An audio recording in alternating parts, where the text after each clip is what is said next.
All right, welcome to Sea Kayaking 101. The gear that we're going to be going through is going to be an explanation of the basic requirements or the minimum gear that we need for a comfortable multi-day trip on a sea kayak trip. The first item that we have here is number one is this is an air mattress. The reason that we want to use an air mattress, as you can see, it will fold up very small and very compact.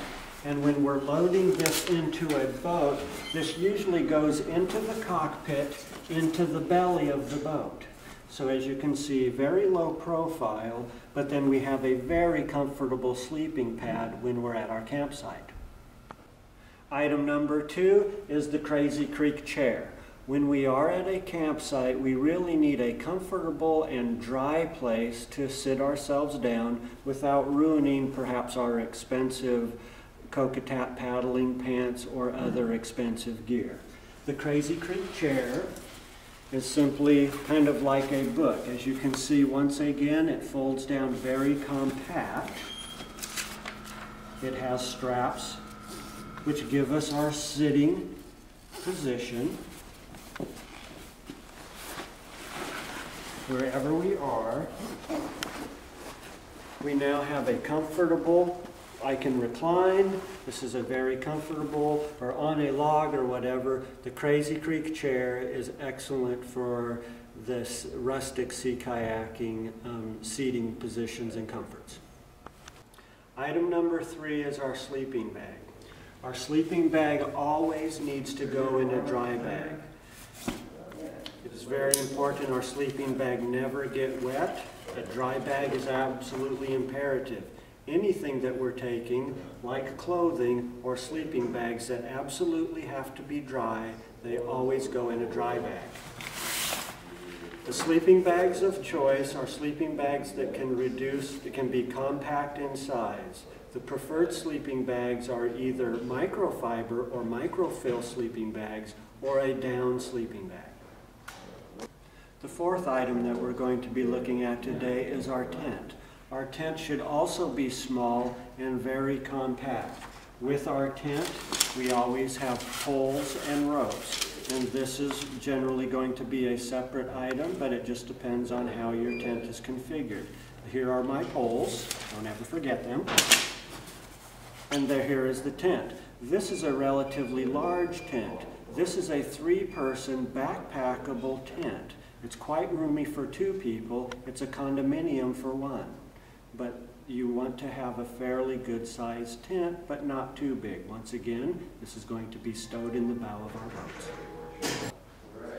The next two items, number 6 and number 5, are fleece or layering clothing. We always need to bring an extra set of warm layering clothing, so when we come out of our dry suit or out of our paddling gear, we need to have something dry and warm that we can wear around the campsite. Once again, these are items that should be in dry sacks. Item number 7 is multiple dry bags. The reason that we would prefer to use multiple dry bags instead of the large dry bags, it's a lot easier to pack a boat with multiples than it is to squeeze large dry bags into small spaces. Our 8th item is a good, durable, charged flashlight. At night times, if you're getting to a place late or it's dark, a flashlight is imperative. Trying to go to the bathroom at night, walking through the woods, a flashlight, or also headlamps are equally work as well. But some kind of light, whether it be a flashlight or a headlamp. Items 9 and 10. Items 9 and 10 are foul weather gear or wet weather gear. Here in the Northwest, when we're up camping or on the islands up in British Columbia, these areas are often very wet and very rigorous areas to walk through and traipse through. We also want to have something that can withstand campfire sparks. If we're wearing gear, expensive Cocotat or whatever the brand be, very high-end apparel, which could be ranging anywhere from $200 to a pair of pants to a $500 jacket, we really don't want campfire sparks landing on these garments and ruining them. So it is a good idea to buy an inexpensive foul weather gear. Here we have a poncho, which this allows me to sit next to the fire with a hood. If it's wet and I'm enjoying the warmth of the fire, sparks land on this, onto this wet surface, it's not going to affect it at all.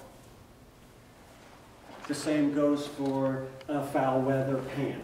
A foul weather pant we can pull over anything. When we're walking through the sallow and the deep brush, which we will all often find in our coastal areas, it is nice to have something that is rugged. Once again, we can sit next to the fire and not burn up our expensive apparel.